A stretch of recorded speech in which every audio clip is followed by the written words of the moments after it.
अरे कहाँ तक पढ़ाए थे, रुको, कहाँ तक पढ़े थे कुछ पता? हाँ बताएंगे।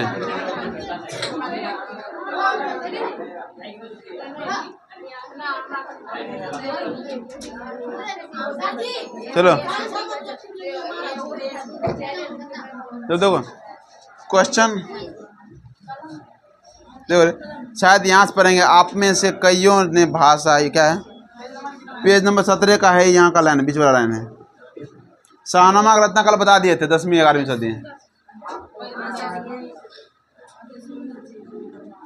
ठीक है, तन्नी को तो बच लिया था, लेकिन खत्म ही कर देना चाहिए था तुम सब, लेकिन आए तो खत्म हो ही जाएगा। तन्नी हो गई है। चलिए खत्म आया करके जाएंगे, कत्तो कुछ होगा खत्म करके जाएंगे, कसम खाओ खत्म कर देंगे, कोई बात नहीं। चलो करें, आप में से, चलो सुनो चुपचाप करो। आप में से कईयों ने भाषाओं का ही नहीं भाषा विज्ञान का भी अध्ययन किया होगा, तो आपको क्या भारत से बढ़कर दूसरा कोई देश दिखाई देता है जहाँ केवल शब्दों का ही नहीं बल्कि व्याकरणात्मक तत्वों के विकास और क्षय से संबंध भाषा वैज्ञानिक समस्याओं के अध्ययन का महत्वपूर्ण अवसर प्राप्त हो सके। मतलब अगर भाषा के बारे में जानना चाहते हैं तो सबसे ज़्यादा अच्छा कौन है? भारत ऐसा देश है जिसमें इतना भाषा बोला जाता है, और कोनो देश में इतने भाषा नहीं बोला जाता है। हर 10 किलोमीटर बाद में भाषा चेंज हो जाता है। अपना ठुट्ठी में 2 दिन को भाषा चलता है, सोचो। आगे वहाँ आपको आर्य, द्रविड़, मुंडा जैसे अनेक भारतवासी जातियों के, ये सब जाति है, ठीक है। ऑब्जेक्टिव पूछा जाता है कि मुंडा क्या है? जाति है। अनेक भारतवासी जातियों की बोलचाल की भाषाओं का ही नहीं अपितु तो उनके साथ यूनानी, पूची, हून, अरब, ईरानी और मुगल आक्रमणकारियों व विजेताओं की भाषा के सम्मिश्रण की अत्यंत रोचक भाषा वैज्ञानिक समस्याओं के अध्ययन का भी सुयोग प्राप्त हो सकता है। मतलब वहाँ जाइएगा तो सबसे ज़्यादा मतलब सभी भाषा का ज्ञान मिल जाएगा। यदि आप विधि शास्त्र या कानून के विद्यार्थी हैं, कानून तो जानते हैं रे, वकील पढ़ाएं कर, यदि आप वकील के बारे में जानना चाहते हैं, आपको विधि संहिता के एक ऐसे इतिहास की जांच पड़ताल का अवसर मिलेगा जो यूनान, रोम या जर्मनी के ज्ञात विधि शास्त्रों के इतिहास से सर्वथा भिन्न होता है, होते हुए भी इनके साथ समानताओं और विभिन्नताओं के कारण विधि शास्त्र के किसी भी विद्यार्थी के लिए उपयोगी सिद्ध हो सकता है। उदाहरण के लिए हम धर्मसूत्रों या समयाचारिक सूत्रों को ही ले लें। मतलब कह रहा है कि अगर आप मान लेते कानून के बारे में पढ़ना चाहते हैं तो वहाँ पर जाइए, अनेक प्रकार के लोग हैं, लेकिन फिर भी सब क्या कर रहे हैं, मतलब किसी प्रकार की दिक्कत नहीं है। करा ये धर्मसूत्र मानव धर्मसूत्र जैसे प्रवर्ती विधि ग्रंथों की आधारभूत सामग्री उपलब्ध कराते हैं। यदि आप लोगों को अत्यंत सरल राजनीतिक इकाइयों के निर्माण और विकास से संबंध प्राचीन युग के कानून के पुरातन रूपों के बारे में इधर जो अनुसंधान हुए हैं उनके महत्व और वैशिष्ट को परख सकने की क्षमता प्राप्त करनी है, तो आपको इसके लिए आज भारत ग्राम पंचायत के रूप में इसके प्रत्यक्ष दर्शन का सुयोग अनायास ही मिल जाएगा। भारत में प्राचीन स्थानीय शासन प्रणाली या पंचायत प्रथा को समझने समझाने का बहुत बड़ा क्षेत्र विद्यमान है। सिंपल कहना कि देखो हर लाइन में जो भी कह रहा है मैक्सिमम कह रहा है कि इसका भारत की तारीफ बोला। अगर मान लीजिए कि आप वहाँ जानना चाहेंगे इतने बड़े भारत को कैसे बांटा गया है, तो आपको वहाँ जाकर के पता चलेगा कि वहाँ पर ग्रामीण मतलब पुराने ग्रामीण पंचायत के रूप में बांट कर रखा है। आगे भारत में धर्म के वास्तविक उद्भव, उसके प्राकृतिक विकास तथा उसके अपरिहार्य क्षीयमान रूप का प्रत्यक्ष परिचय मिल सकता है। भारत जो है ब्राह्मण या वैदिक धर्म की भूमि है, बौद्ध धर्म की यह जन्मभूमि है। ये कहाँ किसकी जन्मभूमि है? बौद्ध धर्म की जन्मभूमि है। पारसियों के जरथुस्त्र धर्म की ये भी ऑब्जेक्टिव पूछा गया है कि पारसियों के कौन सा धर्म? जरथुस्त्र, इसका नाम है क्या? जरथुस्त्र धर्म की यह शरण स्थली है। आज भी यहाँ नित्य नए मतांतर प्रकट और विकसित होते रहते हैं। मतलब कह रहा है कैसा देश जहाँ पर क्या है कि बौद्ध की भी है, क्या पारसियों की भी है, ब्राह्मण का भी है, वैदिक धर्म का भी है, सब कुछ का वहाँ पर आपको अंश मिल जाएगा। आगे बढ़िए। भारत में आप अपने आप को सर्वत्र अत्यंत प्राचीन और सुदूर भविष्य के बीच खड़ा पाएंगे। वहाँ आपको ऐसे सुअवसर भी मिलेंगे जो किसी पुरातन विश्व में भी सुलभ हो सकते हैं। आप आज की किसी ज्वलंत समस्या को ले लीजिए, वह समस्या चाहे लोकप्रिय शिक्षा से संबंध हो या उच्च शिक्षा, चाहे संसद में प्रतिनिधित्व की बात हो अथवा कानून बनाने की बात हो, चाहे प्रवास संबंधी कानून हो अथवा अन्य कोई कानूनी मसला, सीखने या सिखाने का योग कोई बात क्यों ना हो, भारत के रूप में आपको ऐसा प्रयोगशाला मिलेगा जैसे विश्व में अन्यत्र कहीं नहीं मिल सकता। मतलब बोला भारत एक प्रयोगशाला है, आपको प्रयोग करना है तो सबसे ज़्यादा प्रयोग कहाँ होता है? भारत में ही होता है। जहाँ जितना आपको मौका मिलेगा भारत में सीखने का, उतना मौका आपको कहीं पर भी सीखने का मौका नहीं मिलेगा। आगे, संस्कृत भाषा के द्वारा आपको चिंतन की ऐसी गंभीर धाराएं अवगाहन का अवसर मिलेगा जो अभी तक आपके लिए अज्ञात थी। यहाँ आपको मानव हृदय की गहनतम सहानुभूति और सदास्यता को जगाने वाले पाठ भी प्रचुर परिमाण में पढ़ने को मिल सकते हैं। मतलब कह रहा है कि वहाँ पर संस्कृत के बारे में पढ़ेगा, संस्कृत पढ़ के आपको अंतर मन के बारे में, जैसे मान पंडित जी सब क्या करते हैं, संस्कृत पढ़ के बताते हैं न रे, संस्कृत पढ़ के मतलब कि ये जो दुनिया है ना, ये क्या है? नश्वर है, तुम्हारा शरीर नश्वर है, अभी है जिंदा, मतलब नाश होने वाला है, तो कितना घमंड कर लो तुम्हारा शरीर पर, आखिर में जाना है। ये कह पंडित तुमको ऐसे से बताएंगे कि तुम्हारे मतलब पूरा सदा मन हमेशा के लिए वो तुम्हारे दिल में बैठ जाएगा और तुमको सहानुभूति मिलेगी। कह रहा है आगे, कह रहा है कि मानव मस्तिष्क के इतिहास के उप अध्ययन में, या यूँ कहें कि हमारे अपने स्वरूप के अध्ययन में, अपने सच्चे आत्मरूप की पहचान में भारत का स्थान किसी भी देश के बावजूद दूसरे नंबर पर नहीं रखा जा सकता। मतलब कह रहा है कि अगर इस सब के लिए देखेगा तो भारत का सबसे नंबर 1 पर रखना पड़ेगा किसी भी चीज़ में, मैटर में। कहाँ भारत नंबर 1। आगे, मानव मस्तिष्क के चाहे किसी भी क्षेत्र को अपने विशिष्ट अध्ययन का विषय क्यों ना बना ले, चाहे वह भाषा का क्षेत्र हो या धर्म का, दैविक विज्ञान का हो या दर्शन का, चाहे विधि शास्त्र का या कानून का हो, अथवा रीति रिवाजों व परंपराओं का, प्राचीन कला या शिल्प का हो, अथवा पुरातन विज्ञान का, इनमें से प्रत्येक क्षेत्र में विचरण करने के लिए भले ही आप चाहे ना चाहें आपको भारत की शरण लेनी ही होगी। मतलब अगर आप तो कुछ कीजिएगा ना, हम चाहेंगे भारत का मदद नहीं लेंगे, लेकिन आपको फिर भी भारत का मदद लेना ही पड़ेगा। भारत में इतना चीज़ है कि तुम आपको पढ़ने के लिए भारत का मदद लेना पड़ेगा, क्योंकि मानव इतिहास से संबंध अत्यंत बहुमूल्य और अत्यंत उपादेय प्रमाणिक सामग्री का एक बहुत बड़ा भाग भारत और केवल भारत में ही संचित है। क्योंकि कुछ चीज़ ऐसा है जो भारत में ही है, केवल भारत में, इसके अलावा और कहीं नहीं है। आगे बढ़े, यदि आप भारत के इतिहास के किसी एक अध्याय का भी सम्यक अध्ययन, व्याख्या, विवेचन कर लें तो आप पाएंगे कि हमारे स्कूल और कॉलेजों में पढ़ाए जाने वाले इतिहासों के सब अध्याय मिलकर एक क्षण के लिए भी उसकी बराबरी नहीं कर सकते। मैं अभी आज के भारतीय साहित्य की चर्चा करना नहीं चाहूँगा, किंतु भारत की उस अत्यधिक प्राचीन भाषा की चर्चा करूँगा जिसका नाम संस्कृत है। कारण हम उसके बारे में हम एक ही चर्चा करेंगे जिस भाषा का नाम क्या है? संस्कृत। संस्कृत कहाँ से निकला? भारत से निकला रे, इसके अलावा कहीं संस्कृत नहीं का संस्कृत है। अब आप पूछेंगे कि संस्कृत में ऐसा क्या बात है जिसके कारण हम उस पर इतना ध्यान दें, अथवा ऐतिहासिक दृष्टिकोण से संस्कृत सर्वातिशायी क्यों है? तो कहा संस्कृत ही सबसे पहली विशेषता है इसकी प्राचीनता, क्योंकि हम जानते हैं कि ग्रीक भाषा से भी संस्कृत का काल पुराना है। तो याद रखना, ग्रीक भाषा से पुराना काल किसका है? संस्कृत का। बोला सबसे ज़्यादा पुराना कौन है रे? संस्कृत है रे। कहाँ ध्यान है? आगे, जिस रूप में आप ये हम तक पहुँची है उसमें भी अत्यंत प्राचीन तत्व भली भांति सुरक्षित है। ग्रीक और लैटिन भाषाएं लोगों को सदियों से ज्ञात है और निसंदेह ये भी अनुभव किया जाता रहा था इन दोनों भाषाओं में कुछ न कुछ साम्य अवश्य है। किंतु समस्या यह थी कि इन दोनों भाषाओं में विद्यमान समानता को व्यक्त कैसे किया जाए। कभी ऐसा होता था कि किसी ग्रीक शब्द की निर्माण प्रक्रिया में लैटिन को कुंजी मान लिया जाता था, और कभी किसी लैटिन शब्द के रहस्य को खोलने के लिए ग्रीक का सहारा लेना पड़ता था। मतलब कारा कुछ आदमी ऐसे मानते थे कि ग्रीक भाषा और लैटिन भाषा दोनों क्या है? एक ही, मतलब दोनों समाने हैं। ठीक है। उनके बाद जब गॉथिक और एंग्लो सेक्सन जैसी टिटोनिक भाषा, ट्यूटानिक भाषाओं, पुरानी केल्टिक तथा स्लाव भाषा का भी अध्ययन किया जाने लगा, तो इन भाषा में किसी न किसी प्रकार का पारिवारिक संबंध स्वीकार करना ही पड़ा। और कहा जब नया भाषा आया तब पता चला कि ये जो ग्रीक भाषा है और लैटिन भाषा है ये दोनों क्या आपस में संबंधित हैं।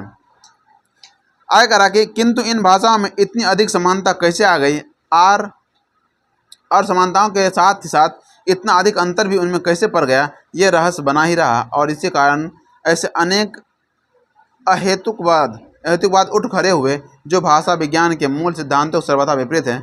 किंतु जो ही इन भाषा के बीच में संस्कृत आ बैठी कि तत्काल लोगों को एक ही सही प्रकाश गर्मी का एहसास होने लगा, और इसी से भाषा का पारस्परिक संबंध भी स्पष्ट हो गया।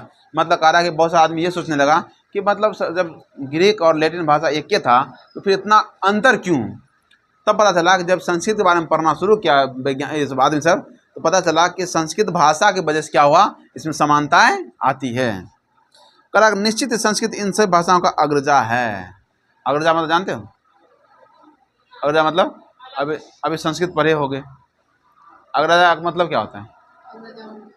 अग्रज मतलब बड़ा भाई। अग्रज मतलब क्या होता है? बड़ा भाई। वैसे यहाँ करा है कि अगर मान लो कि संस्कृत को बोला जाता है क्या, अग्रजा माना जाता है, मतलब बड़ा भाई माना जाता है। किसको? संस्कृत को। करा उससे हमें ऐसी बहुत सी बातें ज्ञात हो सकी है, इस परिवार की किसी अन्य भाषा में सर्वथा भूला दी गई थी। मतलब अगर उससे बहुत कुछ हमको सीखने को मिला। जैसे यदि ये ऑब्जेक्टिव पूछा गया, यदि आग के लिए संस्कृत का अग्नि, आग के लिए क्या आता है? अग्नि, और लैटिन का इग्निस एक ही शब्द मिल जाता है। मतलब कह रहा है कि संस्कृत में आग को क्या बोलते हैं? अग्नि, और वही बात लैटिन में क्या बोलते हैं? इग्निस। दोनों मिलता जुलता नहीं दिख रहा है क्या? अग्नि और इग्निस मिल जाता है। तो हम निर्बाध रूप से इस निष्कर्ष पर पहुंच जाते हैं कि एक दूसरे से अभिव्यक्त आर्यों को अग्नि का ज्ञान हो चुका था। साथ ही लिथुआनियन, उग्निस और स्कोटिक भाषा के इंग्लिश शब्द यह दर्शाता है कि स्लाव या ट्यूटोनिक भाषा भी इस शब्द से परिचित थी। मतलब है तो आगे, लेकिन आग को हर भाषा में अलग अलग बात बोलते हैं। करा भले ही वहाँ कालांतर में अग्नि के लिए दूसरे शब्द का भी क्यों न गढ़ लिए गए हों। करा कि हाँ, हो सकता है कि कुछ दिन के बाद आग के लिए दूसरा शब्द बना लिया हो। दूसरी वस्तुओं के समान शब्द भी मर मिट जाते हैं, और ये बता पाना सरल नहीं है कि कोई शब्द किसी एक भूभाग से क्यों और कैसे पनपता रहता है, जबकि दूसरे क्षेत्र में वही शब्द मुरझा कर सर्वथा लुप्त हो जाता है। मतलब ये कह रहा है हम वैज्ञानिक खुद कह रहा है राइटर कि पता नहीं एक जगह पर एक भाषा कैसे पनप जाता है। जैसे मान लो कि एक कथी है, ये भाषा बदलने का कारण बताया, पूछा गया तो भाषा कैसे बदलता है। तो उसके लिए एक आदमी बोले थे कि एक काम करो कि तुम एक लाइन में बैठ जाओ। एक लाइन में बैठ गए।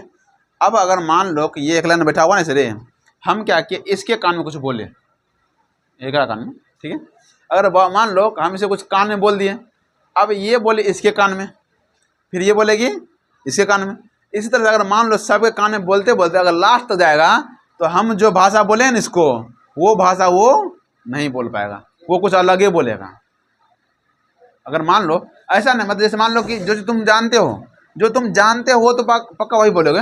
लेकिन अगर मान लो हम कुछ नया वर्ड बोलते हैं, उर्दू वाला कुछ वर्ड बोल दिया, अब इसको बोले क्योंकि तुम पहली बार सुनी है, आपको पहली बार सुना है, तो क्या करेगा वो इसको कुछ अलग बोलेगा, फिर अगला आदमी उसको अलग बोलेगा। बोलते बोलते जब लास्ट में जाएगा तो भाषा कुछ अलग ही होगा। यहाँ पता चले व्यवहार को कुछ और निकल जाएगा। ठीक है,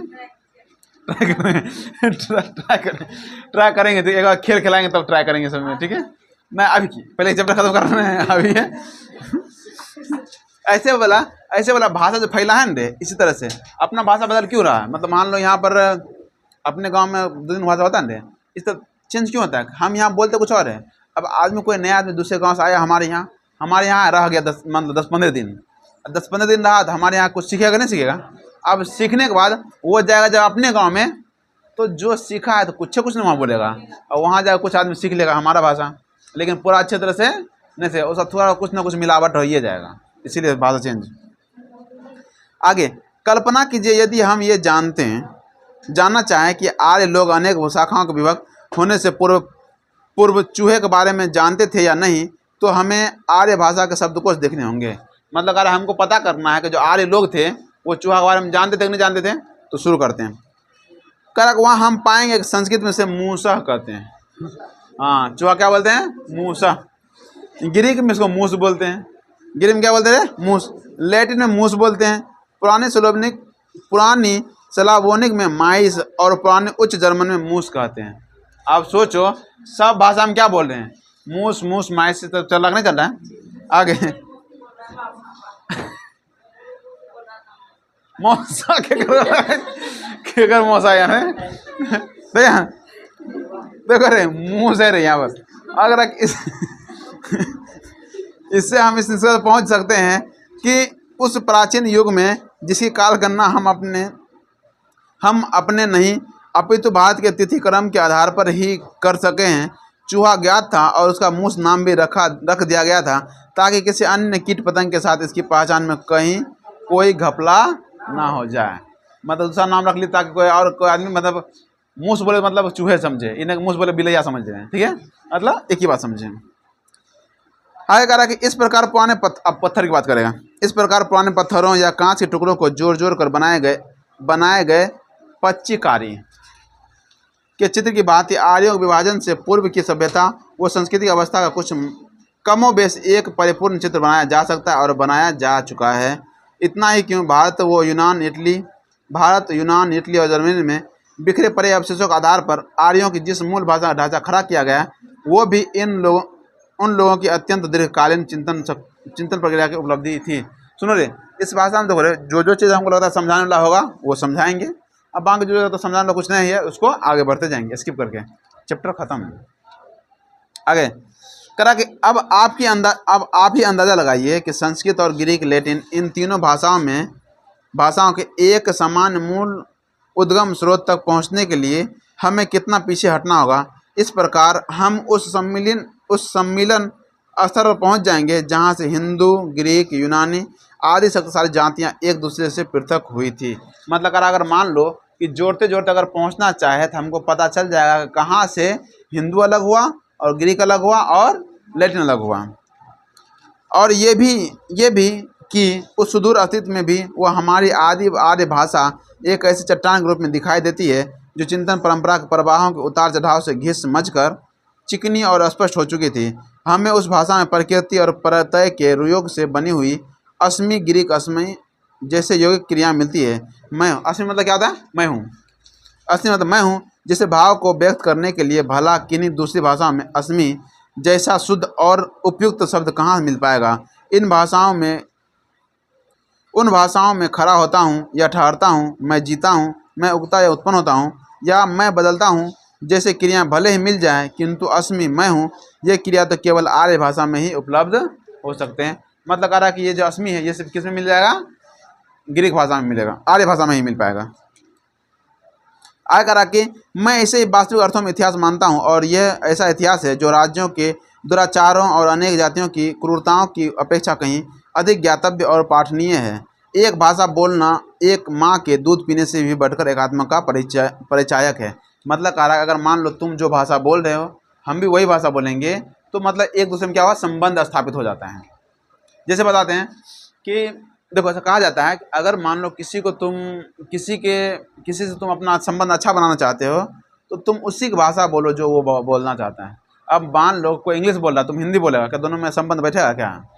कभी भी नहीं। अगर वो ठेठी बोलता है तुम भी ठेठी बोलो तो फिर तुरंत एकदम तालमेल बैठ जाएगा, तो मिल जाएगा। वही कह रहा है कि एक भाषा बोलना जाता है ना, एक माँ का दूध पीने से भी ज़्यादा माना जाता है। अच्छा आगे, और भारत की पुरातन भाषा देखो, और भारत की पुरातन भाषा संस्कृत सारभूत रूप से वही है जो ग्रीक, लैटिन या एंग्लो सैक्सन भाषा है। ये एक ऐसा पाठ है जिसे हम भारतीय भाषा और साहित्य के अध्ययन के बिना कभी ना पढ़ पाते, और भारत यदि हमें एक ही पाठ के सिवा कुछ ना पढ़ा पाता तो भी हम इससे ही इतना कुछ सीख जाते जितना दूसरी कोई भाषा कभी ना सीख पाते। मतलब अगर भारत अगर एक ही पाठ सिखाता था हम क्या करते, इससे बहुत कुछ सीख लेते जो हमको कोई भाषा सिखा नहीं पाता। अब आगे पढ़ो, संस्कृत भाषा और उसका साहित्य। याद रहे कि यह साहित्य 3000 से भी अधिक लंबे काल तक फैला हुआ है। ये ऑब्जेक्टिव याद रखना कि संस्कृत भाषा जो है कितने हजार साल पहले, 3000 साल से भी अधिक तक फैला हुआ है। अबे रहने दीजिए, एक दिन पढ़ने का आती है बस, नहीं रही ये दिल कर देती है। चुपचाप सुनो, घर जाना जा सकते हो। अगर आगे, और यूनान और रोम के संपूर्ण साहित्य से भी कहीं अधिक विशाल है। मुझे उस दिन की भी याद आई जब इतनी गर्मी थी कि किसी काम में मन ही नहीं लग रहा था। तभी एक संध्या कक्षा में हमारे एक मास्टर का नाम याद रखना, क्या नाम था? डॉक्टर कली। हाँ, डॉक्टर किली, हाँ जी, इसके मास्टर का नाम क्या था रे? डॉक्टर किली ने बताया कि भारत में एक ऐसी भाषा बोली जाती है जो ग्रीक और लैटिन के ही क्यों जर्मन और रूसी के भी सर्वथा समान है। ये सुनकर पहले तो हम लोगों ने सोचा कि मास्टर साहब शायद आज हल्के फुल्के मूड में हैं। मतलब कह रहा है कि जब मास्टर साहब बोले कि ऐसा भाषा है जो जर्मन से भी लैटिन से भी मिलता जुलता है तो हमको लगा तो मास्टर साहब पी रखे हैं, मतलब थोड़ा हल्के फुल्के मूड में हैं। करेक्ट, मूड में है और कुछ मजाकिया बातें कर रहे हैं। किंतु मास्टर साहब ने तो तत्काल संस्कृत और ग्रीक और लैटिन के संख्यात्मक शब्द, सर्वनाम और समान तत्पुरुष श्याम पर लिख दिखाया। अब तो हमारे सामने ऐसे तथ्य उपस्थित थे जिनके आगे नतमस्तक होना ही पड़ा। मतलब अगर हमको मानना ही पड़ा उस बात को। तनिक बचते अब आगे करा कि भारत के बारे में एक प्रकार के सुनिश्चित ज्ञान को मैं अपने व्यापक तथा ऐतिहासिक के ज्ञान के लिए आवश्यक मानता हूँ।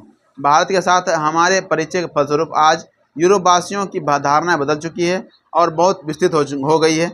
अब हम ये जानने लगे हैं कि जैसा पहले समझा जाता था वास्तव में हम उससे कुछ भिन्न हैं। कल्पना कीजिए कि किसी छोटी छोटी प्रलय या भौगोलिक उथल पुथल के कारण कभी अमेरिका के लोग अपने आप के अंग्रेजी मूल को सर्वथा भूल जाएं, तो तब 2-3 हजार वर्ष बाद उन्हें अकस्मात मालूम हो जाए कि 17वीं सदी में ऐसे अंग्रेजी भाषा और उसका साहित्य विद्वान था, तो वे आश्चर्यभूत होंगे। मतलब ये कह रहा है कि अगर मान लीजिए कहानी ये बोला, ये लड़की बोले थे ना कि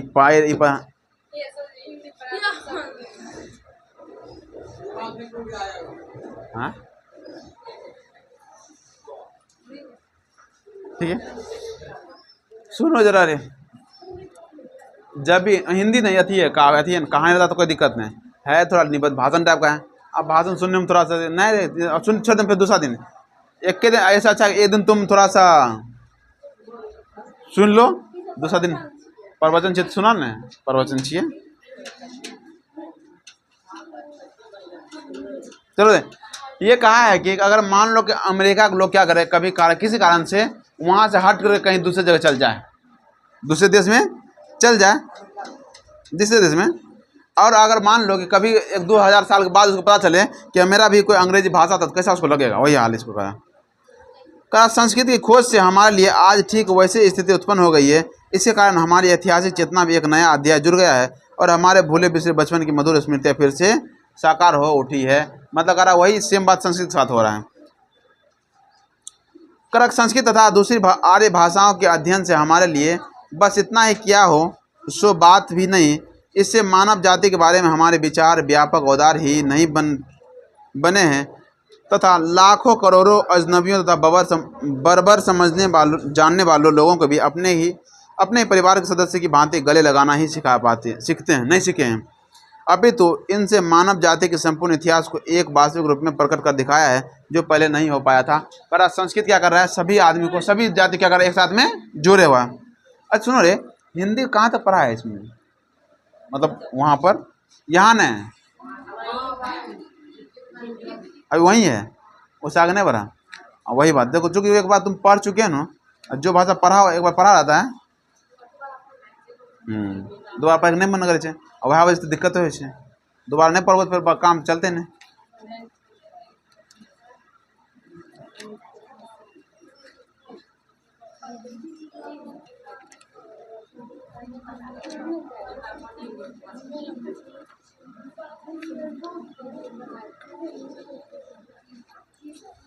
चलो तो आगे करा इसमें क्या लान था ये रे, इतना पढ़िए नहीं, आप कौन चाहिए खत्म करो। अरे चलो रे, भाषा विज्ञान के द्वारा हमने अब तक जो निष्कर्ष निकाले हैं वे संस्कृत की सहायता के बिना कदापि नहीं प्राप्त हो सकते थे। मतलब करा भाषा विज्ञान के द्वारा अभी जो आजकल को जो हम निष्कर्ष निकाले हैं वो बिना संस्कृत के हम नहीं निकाल पाते कभी भी। संस्कृत रहा इसीलिए हम क्या किए, आगे हम समझ पाए, नहीं तो हम कुछ भी समझ नहीं पाते। आज हमारा इतिहास का यह अध्ययन प्रयत्न मानव को अपने पूर्व को अपने वास्तविक रूप को पहचानिए इस फ्रेंच युक्ति को क्रियान्वित कर सकने योग्य बनाता है। मतलब कह रहा है कि अभी आप मानव को यह समझना चाहिए कि हम क्या किए, हमको संस्कृत समझना चाहिए कि हमारे संस्कृत ये क्या है, संस्कृत हमारे लिए पुराना सबसे भाषा है। ठीक है, आय कह रहा है कि इस प्रकार मनुष्य इस विश्व में अपना वास्तविक स्थान निश्चित कर पाता है और यह जान लेता है कि उसने अपने जीवन यात्रा कहाँ से आरंभ की थी और उसे कौन सा मार्ग अपनाना और कहाँ पहुँचना है। मतलब कह रहा है कि अगर पढ़ने के बाद उसे सब पता चलता है कि वो संस्कृत कहाँ से, मतलब वो पढ़ना कहाँ शुरू किया है, वो कहाँ से आए, किधर से आके यहाँ मतलब बसा है। अब कह रहा है कि हम सब पूर्व से आए हैं। कहाँ से आए रे, पूर्व से मतलब भारत से आए, पूर्व भारत पूर्व में है। ठीक है, हम सब पूर्व से आए हैं। हमारे जीवन में जो भी कुछ अत्यधिक मूल्यवान है वो हमें पूर्व से मिला है और पूर्व को पहचान लेने से ऐसा प्रत्येक व्यक्ति प्रत्येक व्यक्ति को जितने इतिहास की वास्तविक शिक्षा का कुछ लाभ उठाया है, भले ही वह प्राच्य विद्या विशारद ना भी हो, तो भी यह अनुभव अवश्य होगा कि वह नानाविध स्मृतियों से भरे अपने पुराने घर की ओर जा रहे हैं। मतलब कह रहा है कि अभी जो पुराने मतलब अमेरिका जहाँ बसे हैं, अगर ये धीरे धीरे जाएंगे अगर बाहर की तरफ, उसको ये पता चलेगा कि ये आदमी फिर से कहाँ जा रहे हैं, अपने पुराने घर को जा रहे हैं। ठीक है, ये बोल रहे हैं। आगे देखो, अगले वर्ष जब आप लोग भारत के तट पर पहुँचेंगे तो बजाय इसके कि आपका दिल बैठने लगे, आप सुनो, अगर मैं चाहता हूँ, अगर मान लो आप अगले वर्ष भारत के तट पर पहुँचेंगे, कहाँ जाएंगे, भारत के तट पर पहुँचेंगे, तो कह रहा है कि रेल गिरे तो जान रहे हैं नहीं पढ़ बच्चा फालतू तो सब निशानी है, ये सब तो सब की होगा पता नहीं, यहाँ बैठ के ओंग रही है और रात पर पता नहीं कौन सी करती है। तो सब सुनो रे, क्लास में आप देखो, क्लास में किसी को कोई मना नहीं है। अगर मान लो कि पढ़ने में नहीं मन लग रहा, तुम जा सकते हो, हम कुछ नहीं कहेंगे। ठीक है, एक तो 2 दिन के बाद 3 दिन के बाद एक दिन आएगी, ऊपर फालतू में यहाँ सर छुट्टी इतने पढ़ाइए, नहीं पढ़ल करो इससे अच्छा। ठीक है, घर चल जाया करो, फालतू में यहाँ सुस्ती फैला रही है, अच्छा लग रहा तुमको। ठीक है, तो अगला चैप्टर में कह रहा है कि अगर मान लीजिए कि मैं चाहता हूँ, अगर आप भारत, मतलब ये अंग्रेज को बोल रहा है क्योंकि भाषण दे रहा था हमने, और भाषण दे रहा था उसके सामने बहुत सारा बैठा हुआ आदमी, तो कह रहा है कि मैं चाहता हूँ कि अगर आप भारत के तट पर पहुँचेंगे तो बजाय इसके कि आपका दिल बैठने लगे, मैं चाहता हूँ आप में से प्रत्येक को ठीक वैसा ही अनुभव हो सके जैसा कि आज से 100 वर्ष पहले सर विलियम जोन्स को उस समय हुआ था। कह रहा जब आप भारत के बाद पहुँचिएगा तो मैं चाहता हूँ आपको ऐसा अनुभव हो जैसा कि इसको सर विलियम जोन्स को हुआ था। कितना दिन पहले, 100 साल पहले। कह रहा कि जब उन्होंने इंग्लैंड से आरंभ की हुई लंबी यात्रा, समुद्र यात्रा समाप्त कर क्षितिज पर प्रकट होते हुए भारत के तट का दर्शन किया, तो सुनिए उन्हीं के शब्दों में, मतलब जब सर विलियम जोन्स पहुंचे थे भारत, तब उसने क्या कहा था वो सुनो तुम सब। कह रहा कि जिस भारत की यात्रा ललक मेरे मन में उठ रही थी पिछले 1783 के अगस्त में, उस देश के लिए मैं समुद्र यात्रा कर रहा था कि एक दिन संध्या के समय दिन भर में देखे गए दृश्यों की जांच पड़ताल करते हुए मैंने पाया कि भारत अब ठीक हमारे सामने था। मतलब याद रखना, सर विलियम जोन्स जो था वो 1783 में पहुंचा था कहाँ, भारत, और कौन सा महीना में, अगस्त में। ये ऑब्जेक्टिव है। आगे देखो, फारस या ईरान हमारे बाईं ओर था। फारस और ईरान कहाँ था, हमारे बाईं ओर था, तथा अरब सागर में आते हुई ठंडी हवाएं हमारे जहाज के पिछले भाग से टकरा रही थी। एशिया के सुविस्तीर्ण क्षेत्रों से चारों ओर से घिरी ऐसी श्रेष्ठ रंगभूमि के मध्य अपने आप को पाकर मुझे आनंद अनुभव हुआ। वो वस्तुतः निर्वचनीय है। मतलब कह रहा, ये जो विलियम जोन्स थे, कह रहा कि हमको ऐसा अनुभव हुआ भारत में आकर के, हम उसके बारे में विचार नहीं बता नहीं पाएंगे, इतना हम बता नहीं पाएंगे कितना हमको अच्छा लगा था। कह रहा एशिया की यह भूमि नानाविध विज्ञान की धात्री, आनंददायक ललित तथा उपयोगी कलाओं की जननी, एक से एक बढ़कर शानदार कलाओं की दृश्य भूमि, मानव प्रतिभा के उत्पादन के लिए अत्यंत उर्वर क्षेत्र तथा धर्म, राज्य, सरकारों, कानून या विधि संहिता, रीति रिवाज, परंपराओं, भाषा, लोगों के रंग रूप और आकार प्रकार आदि की दृष्टि से अपनी अत्यधिक विविधता कारण सर्वत्र सम्मान की दृष्टि से देखी जाती रही है। मतलब भारत में बहुत प्रकार के जाति है, बहुत प्रकार के उर्वर क्षेत्र है, भाषा पे बहुत रंग, मतलब कि रंग भी क्या है, अलग अलग है। इसके वजह से भारत क्या करते हैं, पूरे दुनिया में पहचाना जाता है। इतना विविधता कहीं पर किसी देश में नहीं है। इतना जाति के लोग कभी कोनो देश में हम नहीं देख, कोनो देश में नहीं है इतना जाति के लोग। करा मैं ये कहे बिना ही नहीं रह सका कि कितना अधिक विशाल और महत्वपूर्ण क्षेत्र अभी तक अनदेखा ही रह गया था और कितने बड़े और ठोस लाभ अभी तक प्राप्त नहीं किए जा सके हैं। मतलब कह रहा कि मैं अपने आप को ये बोले बिना नहीं रह सका कि इतना अच्छा देश हम कैसे मिस कर दिए, हम कैसे नहीं इसको देख पाए थे। भारत को सर विलियम जोन्स जैसे अभी न जाने कितने स्वप्नदर्शियों की आवश्यकता है। जब मैंने जहाज़ के डेक पर अकेले खड़े 37 वर्ष के सर जोन्स ने देखा था कि सूर्य अप्रांत सागर में डूब रहा है, तो उनके पीछे इंग्लैंड की सुमधुर स्मृति तथा उनके सामने भारत की आशा जगमगा रही थी। याद रखना करा जब सर विलियम जोन्स गया था देखने के लिए, उस टाइम उसका उम्र कितना था, 37 वर्ष था। कितना था, 37 वर्ष। जगमगा रहे थे। करा उन्हें ईरान तथा उसके प्राचीन सम्राट मानव प्रत्यक्ष रूप में उपस्थित लग रहे थे। अरब सागर के शीतल मंद समीर के झोंके झुला रहे थे। मतलब अगर वहाँ पर समीर मतलब होता है ठंडा हवा, ठंडा क्या होता है हवा, उसका हवा उसको झुला रही थी। ऐसे स्वप्नदर्शी की यह समझ सकते हैं कि अपने स्वप्नों को साकार और अपनी कलाओं को वास्तविकता में परिणत कैसे किया जा सकता है। मतलब उसको ये पता था कि अपने मतलब कि सोचा हुआ बात को हम कैसे सच कर सकते हैं। ठीक है, आगे बढ़िए। और जो बात या स्थिति आज से 100 वर्ष पहले थी, आज भी वैसी ही या यूँ कहें आज भी वैसे हो सकती है। यदि आप लोग चाहें तो भारत के बारे में वैसा ही सुनहरा सपने देख सकते हैं और भारत पहुंचने के बाद एक से बढ़कर एक शानदार काम भी कर सकते हैं। आप लोग विश्वास रखें कि यद्यपि सर विलियम जोन्स ने कलकत्ता पहुंचने के बाद, सर विलियम जोन्स कहाँ पहुंच जाते रहे? कलकत्ता पहुंचने के बाद से वह अब तक प्राच्य देश के इतिहास और साहित्य के क्षेत्र में एक से बढ़कर एक शानदार बड़ी अनेक विजय प्राप्त की है। तथापि किसी भी नए सिकंदर को यह सोचकर निराश नहीं होना चाहिए कि गंगा और सिंध के पुराने मैदानों में अब उसके लिए विजय करने को कुछ भी शेष नहीं रहा। मतलब कह रहा है लास्ट में ये कह रहा है कि अगर मान लो आज के सिकंदर किसको बोल रहा है? वो जो अंग्रेज यूरोपीय लोग हैं ना, उसको बोल रहा है कि अगर मान लो आज के सिकंदर जो चाहे अगर हम भारत जाएंगे तो हमको भारत में क्या मिलेगा, तो वो ऐसा ना सोचे। भारत जाए तो उसको भारत में बहुत कुछ रखा हुआ वो खोज सकता है। और ये यहाँ तक चैप्टर का हुआ ख़त्म। तुम लोग किताब नहीं निकाल पाए, याद नहीं रहा, फिर ऑब्जेक्टिव के लिए किताब निकाल, आज ध्यान से निकाल दें। ठीक है, ध्यान रखा, सोचे शाम में सोचे निकाल देंगे, फिर ध्यान नहीं रहा।